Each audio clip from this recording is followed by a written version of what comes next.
municipal 2020, second tour. Aujourd'hui, nous sommes à Sortzosgor avec Christophe Vigneault. Bonjour. Bonjour. Maël Dubosc, paysan. Bonjour. Bonjour. Alors, exceptionnellement, vous m'avez demandé de venir à deux pour ce second tour parce que pour vous, vous vouliez montrer l'esprit de votre liste.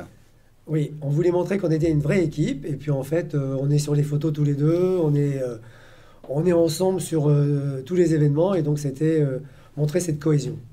Alors, est-ce que vous êtes sur les photos pour faire joli ou vous avez vraiment, vous êtes investi totalement? Non, parce que, on le dit sous forme humoristique, mais on sait bien ce qui peut être dit. Donc, quel a été votre rôle dans ce programme et est-ce que vous vous êtes investi à 200% plutôt qu'à 100%? À 200%. C'est vraiment l'idée. C'est-à-dire que l'idée était vraiment de montrer, comme l'a dit Christophe, la cohésion d'une équipe, de montrer qu'on n'était pas dans le culte d'une personne, d'un candidat, et de rappeler aux gens que derrière un candidat, il y a surtout une équipe. Alors, on ne peut pas être systématiquement à 27, mais on avait vraiment à cœur de montrer cette cohésion, cette envie de travailler tous ensemble. Et donc, ça passait par une image commune, partagée. Alors, on va parler de l'équipe, justement. C'est peut-être l'occasion de faire un petit point. Comment vous l'avez créée, cette équipe? On l'a créée avec les compétences qu'on a pu trouver à droite et à gauche, par les relations. Et en fait, on a essayé de combler les cases dont on a besoin quand on dirige une mairie. Donc voilà, Maël s'occupe de l'urbanisme. On a des gens qui viennent de la Cour des comptes. On a des gens qui viennent du monde de la médecine et des maisons de retraite. Donc voilà, on a un panel global qui peut répondre à l'ensemble des besoins. Parce que ce qu'on peut expliquer, en profiter pour expliquer aux gens qu'une mairie, derrière la vitrine, il y a quand même énormément de personnel. Je ne sais pas combien il y a de personnes à Hossegor. Sortzosgor, n'oublions pas Sortz. Oui. C'est un vrai travail d'entreprise. Alors oui, c'est un vrai travail de chef d'entreprise et d'une équipe. Et l'équipe est importante derrière parce qu'il y a beaucoup de dossiers. Il y a beaucoup de dossiers qui nous attendent après le 28 juin.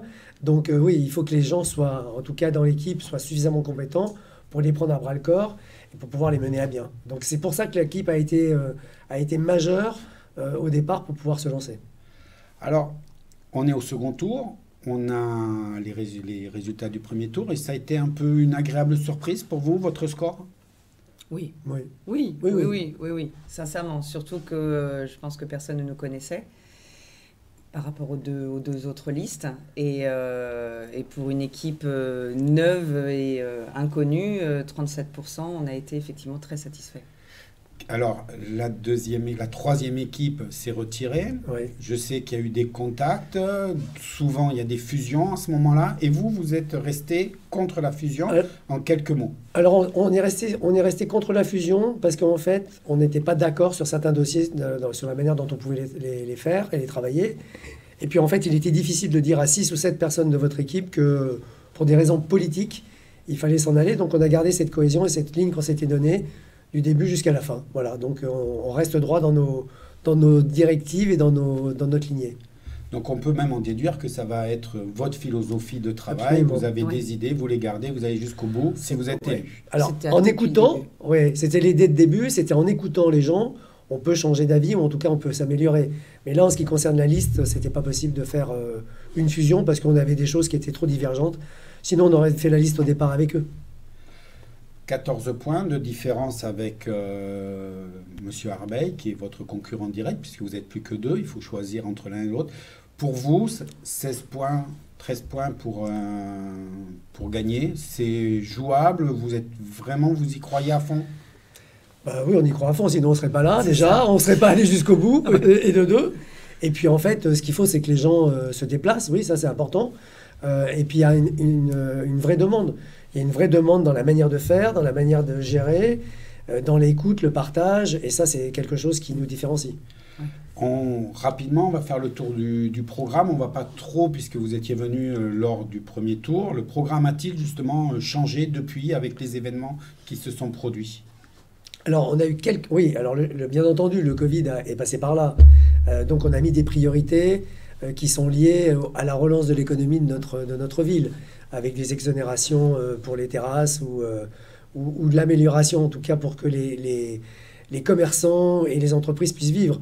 Ce qui est surtout très très important, c'est de ce programme-là, il va être un peu plus lent, parce que bien entendu, on va investir plus sur cette relance-là. Ça, c'est certain. Vous avez pris 5 engagements forts. Pour vous, ça va être vraiment la ligne directrice, ces engagements? Dans les premiers mois, oui. Dans les premiers moments, oui. C'est important. C'est important justement parce qu'avec cette sortie de Covid, la donne a quand même changé au niveau économique, au niveau du soutien de nos commerçants. Et on est obligé de revoir effectivement les priorités. Et pour nous, la priorité, même si le commerce, l'économie était au cœur du programme, mais là, elle est vraiment en première ligne. Donc c'est vraiment là qu'il faut agir très vite. Immédiatement, vous prendrez rendez-vous avec justement tout le monde économique d'Osgore si ça a déjà été fait, même en amont. Oui. On l'a même anticipé. Vous avez déjà préparé. Oui. Oui. En parlant de ça, on a un sujet compliqué en ce moment à Osgore. Alors, on m'a dit que vous vous occupez de l'urbanisme, donc je vais vous donner un mot, la centrale. Place des Landais. La place des Landais. Voilà. Où on en est vraiment? Alors, pour vous? Où on en est, voilà, c'est-à-dire que nous ne sommes pas encore aujourd'hui à la mairie, donc c'est compliqué de répondre de façon factuelle. Par contre, ce qui est sûr, c'est que c'est vraiment une interrogation permanente. Pardon. On entend systématiquement qu'est-ce qui se passe place des Landais. Alors, ce qu'on peut dire, c'est qu'actuellement, on est sur une situation de péril imminent. Et le détail entre un péril et un péril imminent, il est vraiment de taille. C'est-à-dire qu'un péril imminent, il y a un risque majeur, un risque potentiellement d'écroulement. Et normalement, on devrait avoir une zone qui serait mise en quarantaine. Or, actuellement, les gens entendent, lisent dans la presse qu'on est donc en péril imminent, qu'il y a un réel danger. Mais on peut descendre sur la place des Landais, on peut déambuler. Les exploitants ont eu le droit d'exploiter leurs terrasses pour faire de la vente à emporter. Donc ça veut dire aller dans leurs cuisines, qui sont à l'intérieur. Donc il y a une réelle incompréhension. Les gens ne comprennent pas pourquoi d'un côté on leur dit que c'est très dangereux. Surtout que péril imminent économiquement, notamment pour les exploitants, ça veut dire que les assurances ne marchent pas. On leur demande énormément d'expertise complémentaire. Mais on a le droit de descendre, on a le droit de consommer. Et là-dessus, il y a une réelle incompréhension. On ne comprend pas pourquoi il n'y a pas eu juste un péril, et un péril ciblé sur les personnes qui n'avaient pas encore engagé des travaux nécessaires, puisque certains ont fait ces travaux, certains ont même eu la confirmation il y a quelques mois de la part de la municipalité qu'ils allaient pouvoir exploiter leur établissement. Et là, d'un seul coup, du jour au lendemain, tout le monde est en péril imminent. On leur demande des investigations supplémentaires. Donc il y a vraiment une incompréhension de la part des Osgoriens, de la part des commerçants, des exploitants. Et on a du mal à avoir des réponses vraiment claires par rapport à vraiment cette situation contradictoire. C'est pas tant de se dire oui, il faut s'en occuper, oui, il faut être vigilant, oui, il faut mettre les gens en protection, évidemment. Mais par rapport aux décisions prises, que ce soit par rapport au tribunal administratif et à ce qui se passe concrètement, dimanche, il y avait plein de monde, personne ne comprend rien. Ça va être, si le 28 vous êtes réélu, dès le lundi, vous clarifierez la situation? Il faudrait, oui. Peut-être pas dès le lundi, parce qu'il faut qu'on fasse le conseil, mais oui. Ah, mais en tout cas, c'est une urgence. Oui. C'est une urgence. Parce que là, la saison arrive. La saison arrive la semaine prochaine. Et il faut clarifier vraiment cette situation. Et cette imminence pose vraiment problème. Pareil, donc, sujet important. Dans les autres sujets que vous avez soulevés, c'est les incivilités, la sécurité. Alors là, ça va être encore plus flagrant au niveau de la centrale, puisque en plus, les boîtes de nuit sont fermées jusqu'en septembre. Ça voudra dire qu'au-delà de 2 heures du matin, les groupes de personnes qui se seront amusés, baladés dans les bars et restaurants de la place, ne sauront pas où aller pour finir la soirée. Et donc on risque d'avoir beaucoup d'incivilité. Donc c'est là où le renforcement de la police municipale et des accords avec la gendarmerie devra être fait pour éviter ce genre d'incivilité. C'est vraiment, ça va être très, très compliqué, mais à mon avis pas insurmontable. Dans la même chose des priorités que vous avez mis, je reviens dessus parce que je pense que c'est important de le dire aux gens, c'est tout le domaine public. Là, vous ne vous posez pas de questions, vous repoussez tout d'un an pour avoir le temps de bien discuter avec eux. Oui, alors, quand on a fait... Alors là, vous parlez surtout on a rallongé d'1 an, par exemple, tout ce qui était concession autour du lac, parce qu'en fait, les contrats arrivaient à terme, là, cette année. Et donc, on leur donne 1 année de plus pour pouvoir se refaire une saison correcte, voir comment on peut faire et ensuite les interroger sur la manière dont on pourrait évoluer. Après, tout ce qui est exonération, ça nous paraît normal puisque c'est le seul levier où la mairie a un petit pouvoir. Il nous paraissait normal de les aider, en tout cas de les accompagner après cette sortie, parce que pendant 2 mois, ils ont mangé toute leur trésorerie, et donc voilà, c'était un peu cette partie-là. Alors la dernière des choses, c'est vrai qu'Osgore est une jolie ville, donc je vois aussi que vous êtes pour la protection du patrimoine. Oui. Qu'est-ce que vous entendez par là? Alors, Maëlle est une spécialiste de la préservation du patrimoine. Mais la préservation du patrimoine, c'est qu'effectivement, ce qui va en partie distinguer Hossegor d'autres communes, c'est effectivement la richesse de son patrimoine architectural, qui est certes toujours présent. Il y a aussi eu des réalisations immobilières réussies, notamment au fond du lac. Mais ces derniers temps, on observe une multiplication des programmes immobiliers qui ne respectent pas forcément une certaine charte en termes d'esthétique et qui, ne nous semble pas indispensable. Si on parle construction pour aller vers de l'accessibilité, favoriser l'accession à la propriété de nos jeunes, là, oui, effectivement, parce qu'on sait que Hossegor est une commune extrêmement difficile en termes d'accession. Mais pour faire ce type de programme, notamment celui qu'on a vu en face du parc, là non.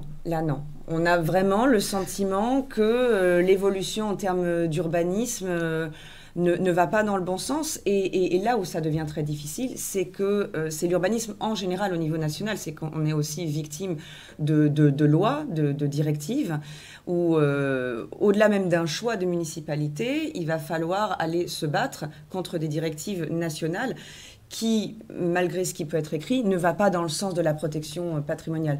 Et nous, on a vraiment à cœur de maintenir ce que l'on a, mais on n'a pas non plus envie de mettre la commune sous cloche. Il faut qu'elle évolue, mais pas de façon débridée, de façon contrôlée. Et ces derniers temps, ce n'est pas le sentiment qu'on a pu avoir. Le dernier chapitre pour aujourd'hui, c'est un peu les relations, la vie de la mairie en elle-même. Comme vous le disiez quand on a démarré, vous êtes nouveau, vous arrivez dans le monde de la politique. Ouais. Hossegor a eu des municipales un peu agitées, si on peut dire, pendant ces 6 ans, au niveau du conseil municipal. Comment vous allez, si vous êtes élu, gérer et quelle méthode de travail vous allez mettre en place? Alors, comme on l'avait dit déjà la première fois quand on s'était rencontrés, on va essayer de faire une mairie de proximité. Et cette mairie de proximité, elle va être transparente.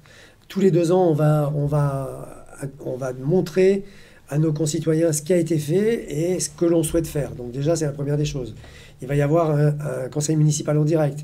Il va y avoir des permanences où tous les samedis, on en recevra le maire, mais aussi les adjoints, les administrés qui le souhaitent sans avoir de rendez-vous. On souhaite, et ça aurait été très bien lors du Covid, avoir les SMS, les numéros de téléphone pour envoyer des SMS, informer la population.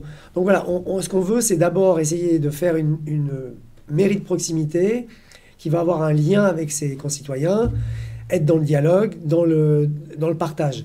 On met en place aussi un conseil municipal des jeunes. Ça existe dans certaines communes et je pense que c'est intéressant d'avoir des plus jeunes qui n'ont pas de filtre pour vous dire ce qu'il faut, de faire un conseil des sages, ce qui est important quand vous voulez faire des investissements, quand vous avez certaines priorités. Il est important de prendre l'histoire derrière, et quand on parle d'architecture, par exemple, ou quand on parle de patrimoine, c'est important de se référer avec les anciens. Donc voilà, on change de méthode, on est dans une méthode qui sera plus ouverte, on va rester ouvert auprès des gens, être à leur écoute, et ça a été notre méthodologie de départ dans notre équipe.